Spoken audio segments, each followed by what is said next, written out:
Hello, students. Today we're starting our new unit on immigration and urbanization.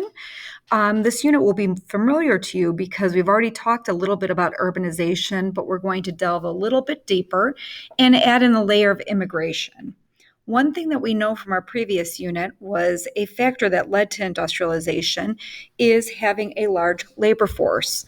While there were many people already in the United States to contribute to that later labor force, there was also a surge of immigration in the late 1800s and the early 1900s that also lent to a large labor force. So today, when it comes to immigration, we'll be looking at immigration from Europe, Asia, the Caribbean, and Mexico, reaching a new high in the late 19th century and the early 20th century. So while we're working today, you are going to take your blue paper, which is the 1B.1 notes from the module. You have this video open. You can follow along. You can pause when you need to, and at times I'll tell you to pause to complete some activities. And then also have the Google Slides open for module 1B1 so that you can stop and watch videos, or you can navigate yourself in between when we're taking pauses. So, the first thing that I want you to do is read the below poem and answer the following prompt. What do you think Lazarus is saying about the US in this poem? So, go ahead and hit pause and read the poem, and then think about your response. And you can write your response in the margin of your notes page. Hit pause. All right. When you come back, what we're going to look at here is our background information, the context. Before you learn today, in the last unit, you learned about westward expansion, the expansion of industry, the movement from rural to urban, from country to cities, the growth of big business in America, and also the nation's labor union movement. In this module, you're going to read how millions of immigrants, or again, learn about how many millions of immigrants entered the United States, where they face culture shock, prejudice, and also opportunity. So here is your vocabulary. What I would like for you to do is to preview it before you go on. And at the top of your notes page, it says vocabulary preview. See if you can match the vocabulary from this slide here to the descriptions on your paper. Press pause and try. Now, coming back, before you proceed with the slideshow presentation, hit pause on this, go to your Google Slides presentation, and watch this short video, which highlights a lot of the main points from today's presentation on the new immigrants. Hit pause.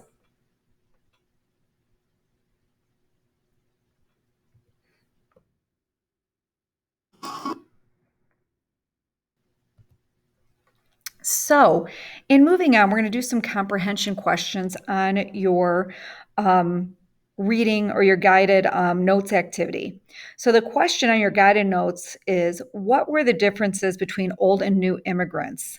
And this is on this slide and the next slide. So, where did new immigrants come from?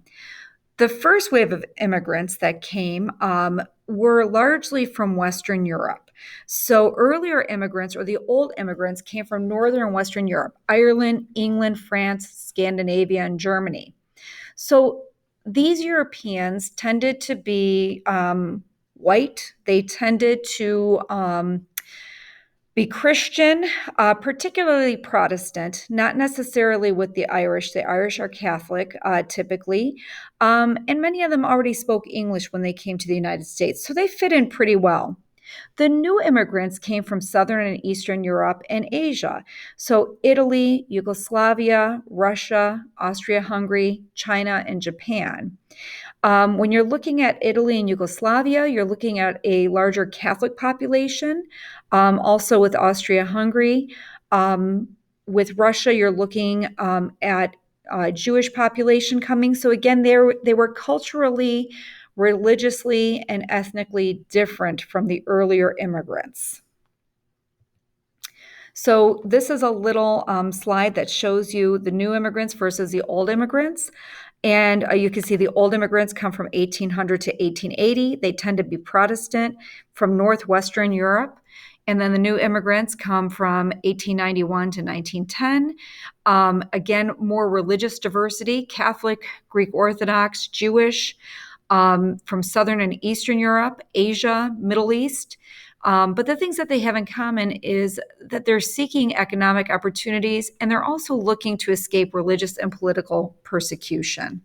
So similarities are that they are coming for similar reasons, but religiously and culturally, there are a lot of differences. So in the next question, it's asking you, what is the difference between a push and a pull factor in immigration? So push factors are reasons why you want to leave the country you currently live in. It pushes you out of your homeland. So push factors include in your homeland, there's religious persecution, lack of jobs, famine, land shortages. In particular, in Ireland, there was the Great Potato Famine that occurred from 1845 to 1857. That's part of the earlier wave of immigration, but over 1 million people died from the potato famine, either through starvation or related issues. And in Russia, there are the pogroms, which are attacks or riots against a certain group or like a targeted group. And in this case, it was Jewish people in order to expel them or to get them to leave, to get them out. And several of these happened in Russia between 1881 and 1919. So they weren't safe staying in Russia because of, religious their religious beliefs, so they needed to leave and find somewhere where they could be safe and be who they are. So pull factors are things that make you choose the place you're going to. So it pulls you to a new destination. So the United States was pulling people because there was religious freedom, there was job opportunities, there were food, there was land. In some cases, people were able to reunite with their families who had left earlier. So the question asks, what's the difference between a push and a pull factor for immigration? If you need time, at any point, hit pause and go back. So here are some specific examples. You can see for the Irish, as I spoke earlier, potato crop failure and famine caused many people to leave. That would be a push factor. For Germans, the push factor was economic depression, unemployment, political instability. These were all of the earlier immigrants. Same with the Danes, Swedes, and Norwegians. This would be the Scandinavian country, poverty and shortage of farmland. And then we're getting into the new immigrants here, the 1880s and so on. You see with the Poles, Eastern European Jews, Austrian, Czech, Hungarian, Slovaks, and Italians, they were leaving because of things like poverty, political repression, a cholera epidemic. I went a little too fast. Poverty and overpopulation. As we get closer to the 1920s, there's the Mexican Revolution, which causes many Mexicans to leave or they are pushed out of their homeland. So European immigrants in Ellis Island. You've probably heard of Ellis Island. So most European immigrants to the United States arrived in New York, and then they'd had to pass through an immigration station that was located on Ellis Island in the New York Harbor. So the officials there would decide whether or not immigrants could enter the country or if they had to return. Less than 2% were turned away. But any immigrant with any serious health problems or contagious disease like tuberculosis was sent home. Inspectors also made sure that immigrants met the legal requirements for entering the United States. For example, they weren't a felon. So they had to check them in. Ellis Island is no longer a functioning immigration station. They stopped using Ellis Island in the 1950s, but there is a lovely museum there, and there are actually places online where you can visit and do a virtual tour of the museum. Asian immigrants tended to come through Angel Island.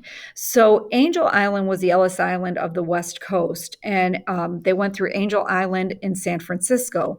Again, the inspection process on Angel Island was a little more difficult. They were a little bit more choosy and selective than Ellis Island. They also would detain people longer, and they endured harsh questioning, it was not a clean place, and they had to wait to find out if they would be admitted or rejected.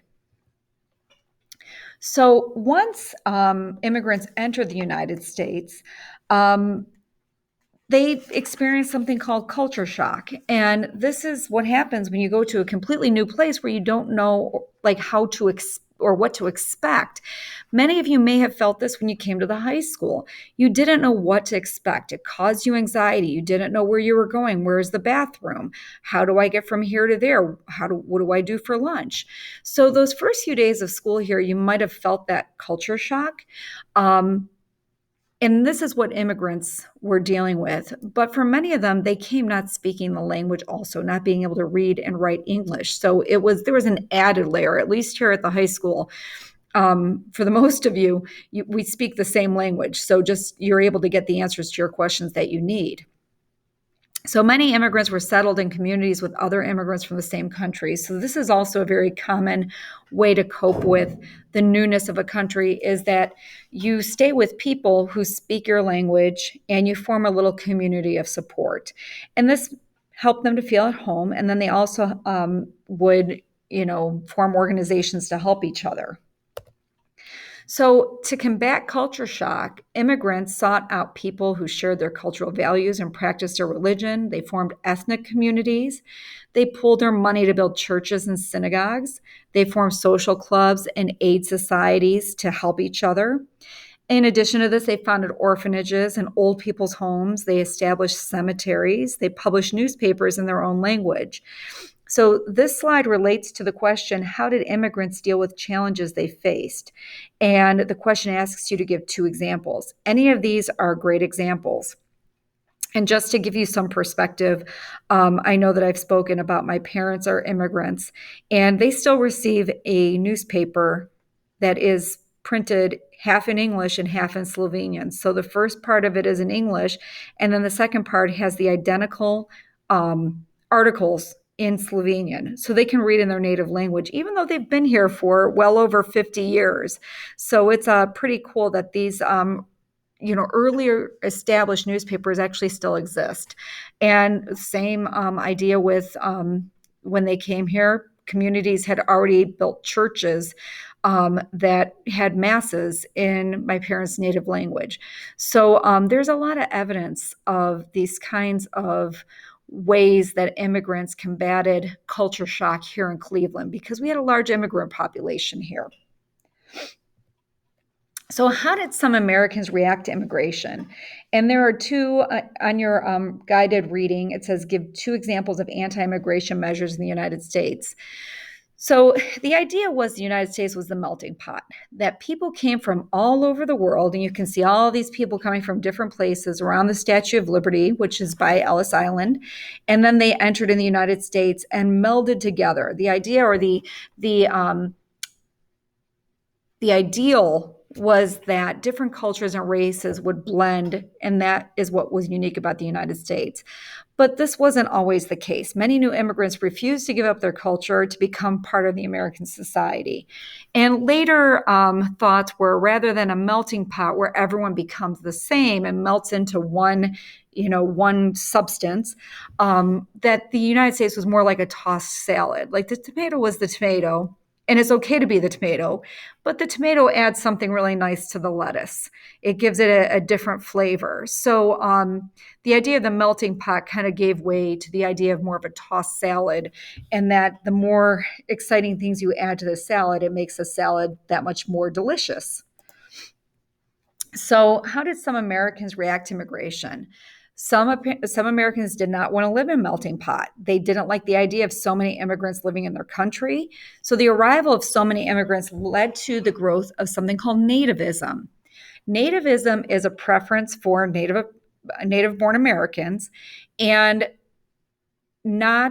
this led to things like prejudice and discrimination, a rise in anti-immigrant groups.